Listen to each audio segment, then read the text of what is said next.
माता भूमि पुत्रो हम पृथिव्याः, अर्थात धरती हमारी माता है और हम उनके पुत्र। माता और पुत्र के इस रिश्ते का पवित्र सेतु यानी प्राकृतिक कृषि। प्राकृतिक कृषि प्रक्रिया में धरती का अमृत, जीवामृत। आइए हम जानते हैं कि जीवामृत का निर्माण कैसे होता है। प्रयोगों से पता चला है कि 10 किलोग्राम गोबर के साथ गौमूत्र, गुड़ एवं 2 दले चीजों का आटा या बेसन आदि मिलाकर यदि उसका प्रयोग किया जाए तो चमत्कारिक परिणाम मिलते हैं, जिसका नाम रखा गया जीवामृत। जीवामृत निर्माण के लिए जरूरी सामग्री देखते हैं। 10 किलोग्राम देसी गाय का गोबर, 8 से 10 लीटर देसी गाय का मूत्र, 1.5 से 2 किलोग्राम गुड़, 1.5 से 2 किलोग्राम बेसन, 180 लीटर पानी, मुट्ठी भर पेड़ के नीचे की मिट्टी। आसानी से उपलब्ध इन सामग्री से जीवामृत बनाने की विधि भी इतनी सरल है कि कोई भी किसान इसे अपने आप बना सकता है। इन सामग्री में से गुड़, बेसन एवं गोबर को पानी या तो गौमूत्र का उपयोग करके ठीक से मसलकर लिक्विड जैसा बना लें। अब इन सामग्रियों को एक ड्रम में डालकर उसे लकड़ी के एक डंडे से घोलना है।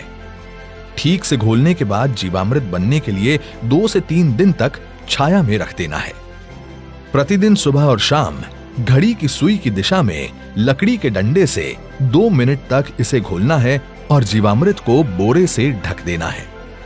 यह जीवामृत जब सिंचाई के साथ खेत में डाला जाता है तो भूमि में जीवाणुओं की संख्या अविश्वसनीय बढ़ जाती है और भूमि के रासायनिक व जैविक गुणों में वृद्धि होती है। जीवामृत को महीने में 2 बार या 1 बार उपलब्धता के अनुसार 200 लीटर प्रति एकड़ के हिसाब से सिंचाई के पानी के साथ दीजिए। फलों के पेड़ों के पास दोपहर 12 बजे जो छाया पड़ती है, उस छाया के पास प्रति पेड़ 2 से 5 लीटर जीवामृत भूमि पर महीने में 1 बार या 2 बार गोलाकार में डालना है। इससे मिट्टी स्वस्थ बनती है और फसल भी उतनी ही बेहतर मिलती है। इससे किसान के मित्र माने जाने वाले केंचुओं की संख्या बढ़ती है। प्राकृतिक कृषि में गहरी जुताई की भी जरूरत नहीं होती है। इतना ही नहीं, प्राकृतिक कृषि भूमिगत जल को भी बढ़ाती है। इस प्रक्रिया से मुख्य फसलों के साथ सहयोगी फसलों को भी उगाया जा सकता है।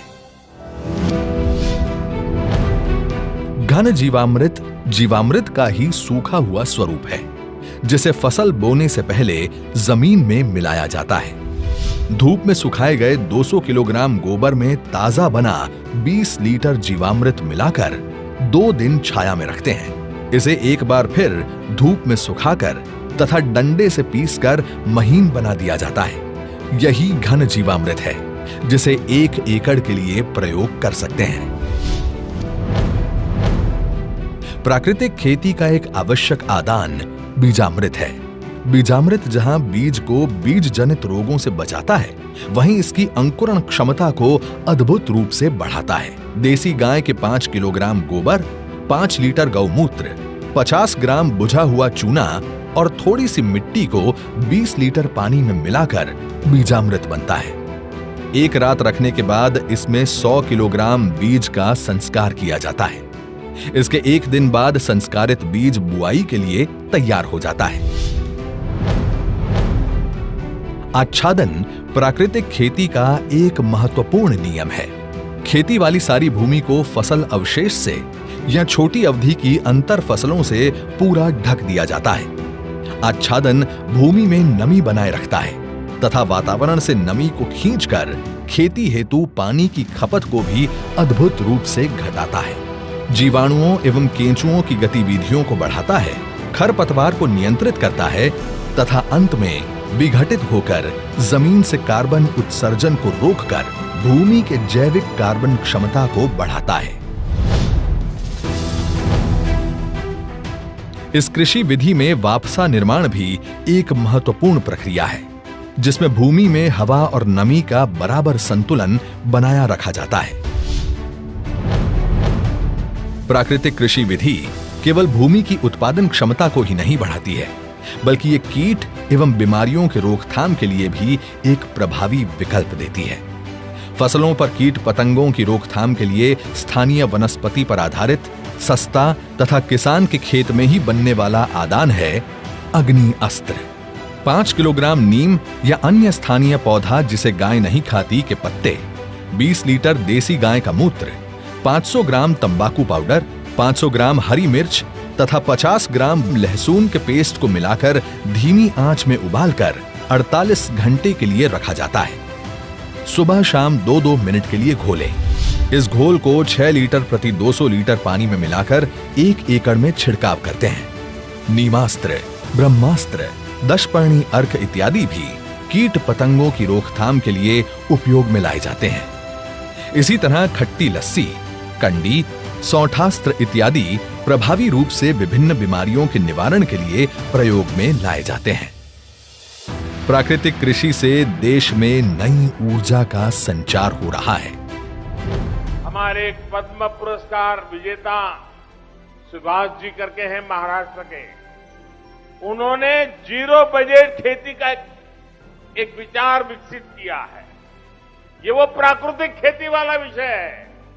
इससे हमारी धरती मां भी बचती है, हमारा पानी भी बचता है और फसल भी अच्छी और पहले से ज्यादा होती है। मेरा आप सभी किसान साथियों को, देश भर के किसान साथियों को आग्रह है, आप हमारी बात को समझेंगे, मुझे पक्का विश्वास है आप उसको अपने खेत में लागू करेंगे। आजादी के अमृत महोत्सव के इस शुभ अवसर पर वर्तमान खेती की दशा एवं दिशा हेतु माननीय प्रधानमंत्री जी का ये अति महत्वपूर्ण आह्वान है। देश के लाखों किसानों ने इस विधि को स्थापित कर दिया है। गुजरात प्रदेश का डांग जिला तो पूरा ही प्राकृतिक खेती जिला घोषित कर दिया गया है। देश के कई गांव आज इस ओर परिवर्तित हो रहे हैं, क्योंकि इससे किसानों के जीवन में उन्नति आ रही है।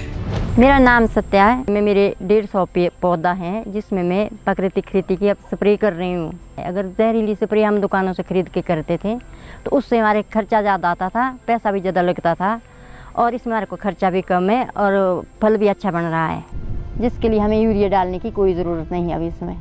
पहले सर अगर 5000 का खर्चा हमारा आता था स्प्रे का, तो अभी हमारा 500 का भी शायद खर्चा नहीं आया है। इसलिए मैंने अपने बगीचे से शुरू करा है, पर इस साल मैं सबको बता रही हूँ कि आगे के लिए आप ही जो मैंने किया है अपने बगीचे में, आप ये स्प्रे करके देखो। दिल खुश हो जाता है सर, जब अपनी फसल इस तरह से अच्छे से आए तो दिल भी खुश हो जाता है सर। जब से प्राकृतिक खेती करनी शुरू करी है तब से सबसे पहले तो हमारी जो भूमि उसमें एकदम मुलायम हो गई भूमि। कुलथ है, माश है, दालों में राजमा है, और सर्दियों में मैंने मसूर और जौ बिजाई करी थी, गेहूँ और चना भी बिजाई करा था सर्दी में। मिलेट्स हमारे पास कोदा और कावनी है। हाँ जी, एक अपने पास कुट्टू के आटे वाला है, स्थानीय भाषा में ओगड़ा बोलते हैं।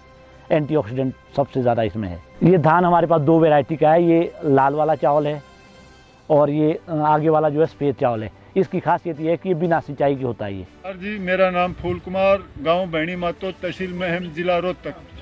मैं प्राकृतिक खेती करता हूं। अभी हमने जब से ये प्राकृतिक खेती करी है तो इसमें हम आपको दिखाएंगे। इस खेत में हमने पंचक्षेत्रीय बाग लगाया है। इसमें सेब, किन्नू, आड़ू, आलू बुखारा, अंजीर, और ये बेड पे पूरे में हल्दी है और हल्दी के नीचे चना है।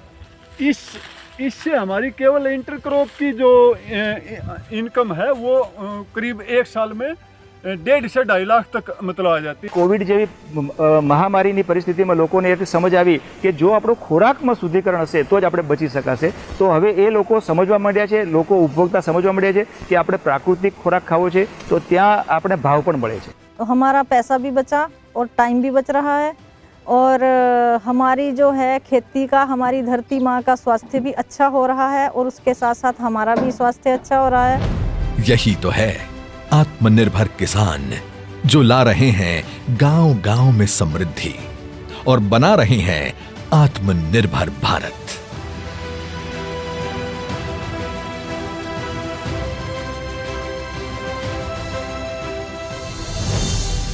प्राकृतिक कृषि आत्मनिर्भर भारत के आत्मनिर्भर किसान की खुशी।